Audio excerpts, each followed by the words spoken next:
क्या अपनी भूमिका को किस तरह से देख रही हैं इस दिल्ली विधानसभा के चुनाव में? आज दिल्ली के जो हालात हैं वो इतने बुरे हो रखे हैं कि 10 साल तो छोड़ दीजिए, पिछले 20 साल में मैंने कभी दिल्ली के ऐसे हालात नहीं देखे। क्या लगता है किस तरह से परिवर्तन हुआ और किस तरह की स्थिति दिल्ली की है? सर, आज तो आप गली गली चले जाएं, लोग यही कह रहे हैं कि इंफ्रास्ट्रक्चर पूरी तरीके से ठप हो चुका है। सड़कें इतनी खराब हैं कि मुझे स्विमिंग करके निकलना पड़ा सड़क से। दिल्ली में आम आदमी पार्टी की सरकार महिला सम्मान राशि प्रतिमाह उन्होंने 2100 रुपए की घोषणा की है। ये जो महिला सम्मान योजना है ये बहुत अच्छी योजना है, इसे बिल्कुल इम्प्लीमेंट होना चाहिए। नमस्कार, मैं हूं आशुतोष त्रिपाठी और पंजाब केसरी नवोदय टाइम्स में आपका स्वागत है। सामाजिक कार्यकर्ता, राजनीतिज्ञ, राज्यसभा की सदस्य बिल्कुल अलग हैं। वो कुछ हट कर काम करती हैं। जैसा वो करती हैं वैसा करने की हिम्मत हर कोई नहीं जुटा सकता। जी हां, मैं बात कर रहा हूं राज्यसभा की सदस्य स्वाति मालीवाल जी की, जो आम आदमी पार्टी से राज्यसभा सदस्य हैं और आज हमारे स्टूडियो में हमारे साथ हैं। विशेष साक्षात्कार की श्रृंखला में आज हम उनसे बातचीत करेंगे और समझेंगे कि दिल्ली विधानसभा चुनाव में वह अपनी भूमिका को कहां पाती हैं और किस तरह से वह इसमें काम कर रही हैं। बहुत बहुत स्वागत है आपका स्वाति जी। नमस्कार। नमस्कार। स्वाति जी, राज्यसभा सदस्य के रूप में आप दिल्ली में काफी सक्रिय नजर आ रही हैं, विभिन्न मुद्दों को उठा रही हैं आप। क्या अपनी भूमिका को किस तरह से देख रही हैं इस दिल्ली विधानसभा के चुनाव में? मैं सीधे सीधे सर दिल्ली के लिए काम कर रही हूँ। आज दिल्ली के जो हालात हैं वो इतने बुरे हो रखे हैं कि 10 साल तो छोड़ दीजिए, पिछले 20 साल में मैंने कभी दिल्ली के ऐसे हालात नहीं देखे। जहां जा रहे हैं वहां सड़कें टूटी पड़ी हैं, नालियां ओवरफ्लो कर रही हैं, कूड़े के जगह जगह छोटे छोटे बड़े बड़े पहाड़ बन गए हैं और घरों में पानी तो इतना गंदा और सड़ा हुआ आ रहा है। सर, मैं द्वारका गई थी, वहां पे नलों से, कॉलोनी के नलों से काला पानी आ रहा है पिछले 6 महीने से। मैं भलसवा गई, भलसवा की झुग्गियों में गई, वहां बियर जैसा दिखने वाला पानी आ रहा है, मतलब सड़ा हुआ पीला पानी, उसके ऊपर जहरीला झाग, नलके से पानी इस तरीके का आ रहा है। मतलब वो पानी ऐसा है कि पीना तो दूर की बात है, कोई अगर उसको छुएगा भी तो भी बीमार पड़ रहा है। तो मैं जो दिल्ली के बिल्कुल मूलभूत मुद्दे इस वक्त वो उठा रही हूं, क्योंकि मैं चाहती हूं कि सरकार इस तरफ अपनी नजर करे और दिल्ली की जनता के लिए काम करे। करीब 11 साल से आम आदमी पार्टी की सरकार दिल्ली में चल रही है। इसके पहले 15 साल तक कांग्रेस की सरकार थी।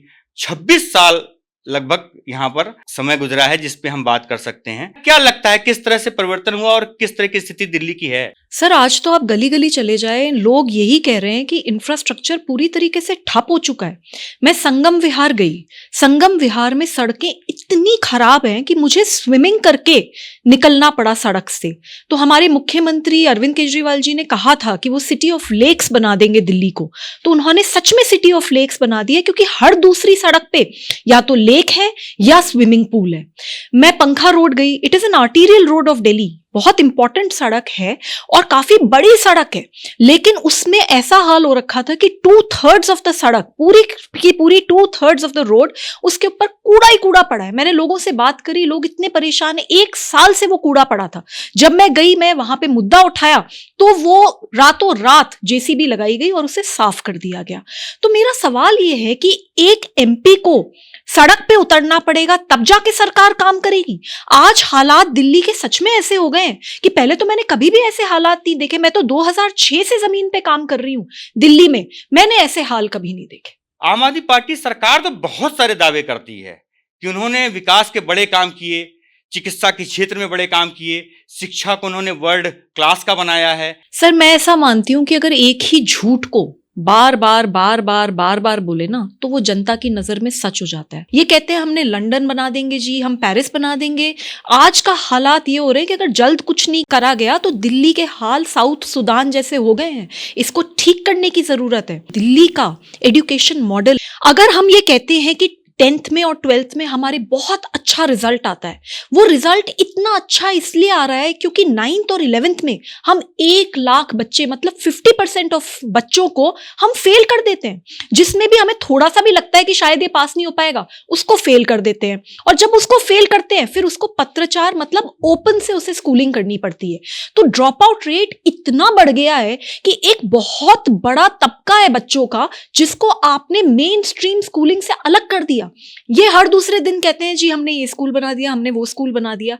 अगर डेटा देखें तो जो 10 साल में हमारी सरकार में जो स्कूल्स बने वो तो मुश्किल से 15-20 हैं, और उससे पहले जो सरकारें उनमें जो स्कूल बने वो 150 हैं।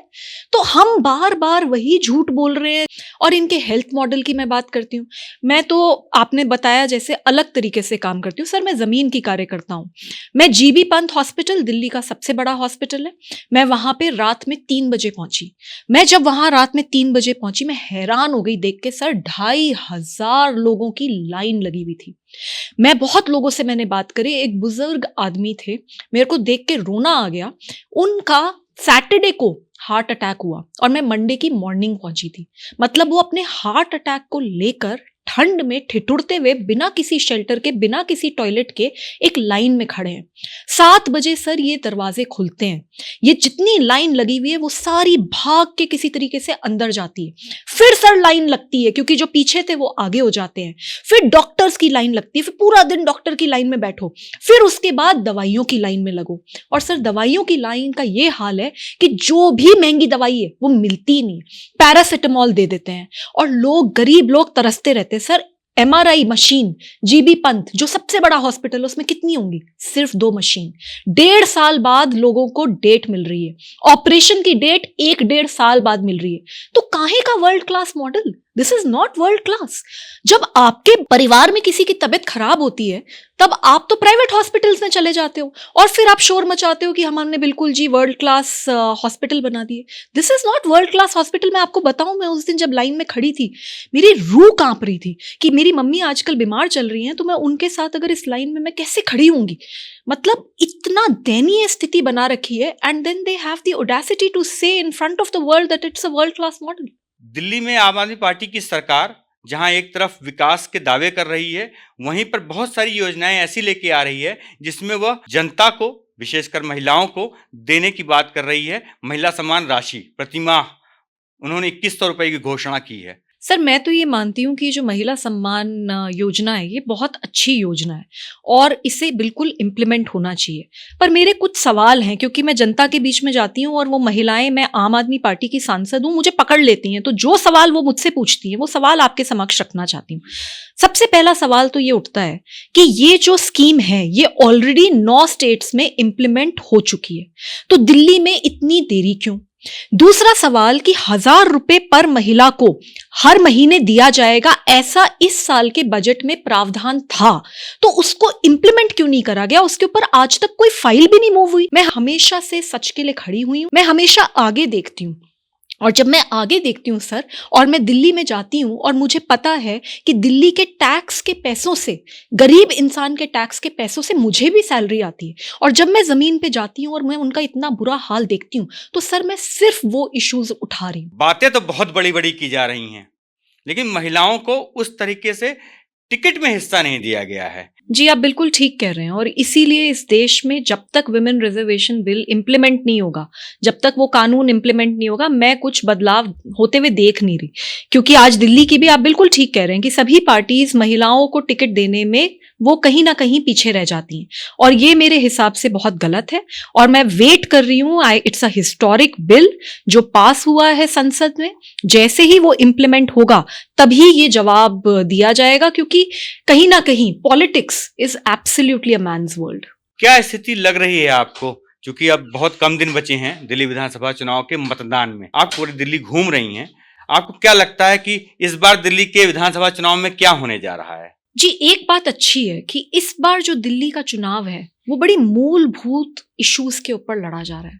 लोग त्रस्त हैं, लोग सड़कों पे त्रस्त हैं, लोग कूड़े की वजह से त्रस्त हैं, लोग पानी की वजह से त्रस्त हैं, लोग नालियों की वजह से त्रस्त हैं। और नालियों से तो मतलब हमें याद करना पड़ेगा कि कैसे 3 बच्चों की जिंदगी चली गई, वो डूब के मर गए, क्योंकि थोड़ा सा पानी क्या बरसा, जितने ड्रेन ओवरफ्लो हो रहे थे उसकी वजह से वो यूपीएससी के छात्र दिल्ली में डूब के मर गए। तो ऐसे जो आज दिल्ली के हालात हैं, जो मैं बता रही हूँ कि बहुत बुरे हाल हैं, आज इलेक्शन डिस्कशन मेरी अंडरस्टैंडिंग में इन मूलभूत इश्यूज पे हो रहा है। जो जा रहा है, जो भी पार्टी के लोग जा रहे हैं, उन्हें ये सवाल जनता पूछ रही है कि नाली कब तक बनाओगे, सड़क कब तक बनाओगे, ये कूड़ादान कब तक साफ करोगे, अरे पानी कब तक आएगा। तुम बियर जैसा पानी घर में भेज रहे हो, तुम कोका कोला जैसा पानी भेज रहे हो। आज एक एक घर से सर 2,500 से 3,000 रुपए हर महीने घर से खर्च हो रहे हैं। और गरीब से गरीब घर से आप किसी भी झुग्गी में चले जाइए, उन्हें खरीद के पानी पीना पड़ रहा है क्योंकि पानी आ ही नहीं रहा। तो मैं ये मानती हूं कि ये एक इम्पॉर्टेंट बात है कि दिल्ली देश की राजधानी, इसमें जो मेजर इश्यूज हैं वो इंफ्रास्ट्रक्चर के इश्यूज हैं, वो लोगों की ज़रूरतों के इश्यूज हैं, और वो अगर होंगे तो वो बहुत इंपॉर्टेंट हैं। अब यमुना का ही अगर देख लें, क्योंकि मैं गई हूँ और मैं बहुत पूर्वांचली एरियाज में भी गई हूँ, लोगों के अंदर बहुत एक तीस है। देखिए इस बार मतलब आप छठ पूजा भी ठीक से नहीं कर पा रहे क्योंकि यमुना के क्या हाल है।